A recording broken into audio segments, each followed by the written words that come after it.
All right, what I'm going to do, I'm going to go ahead and get started. I use the perforated needle, okay, because I don't have anything chunky in my marinade. And really, you just stick it in. Now, we've had people contact us because after they put the marinade in the needle, they said, oh, the marinade runs out.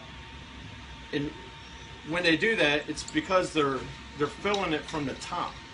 Okay, when you do that, you don't get an airlock. So you have it completely together. You draw it up in there, and see, it doesn't run out. It has an airlock in it. Okay, so from here,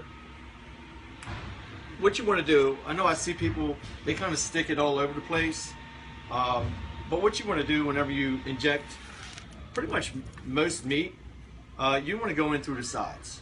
Okay, and now the bone is over here. So then another question that we get a lot is because the marinade runs out. It's okay if it runs out. Most of it's staying in. So you don't really have to worry about that. But you can see how it puffs up as you're injecting. Okay? And you just kind of move around. You can see it swelling up. See, and it just brings a little leak every now and then. And that's okay. Now what you don't do, you do not save your marinades if you're sticking the needle in it. Okay, because that's contaminating it. It kind of depends on how big your meat is, whether on how much marinade you want to put in. I know there's a ratio out there. I don't know what it is. I just put as much in there as it can handle. When it starts leaking out all over the place, I know that's plenty. So you can see that thing pumping up.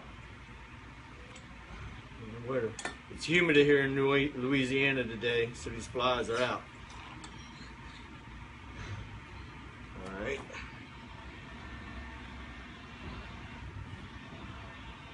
We're not going to get too much more in here.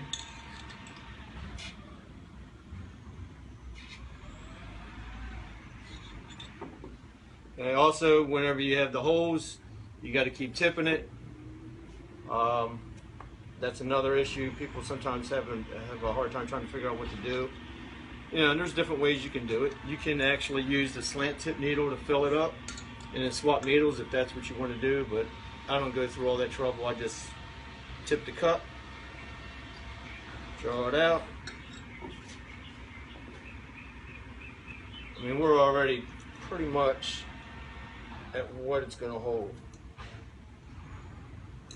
Squirting out stuff all over the place now.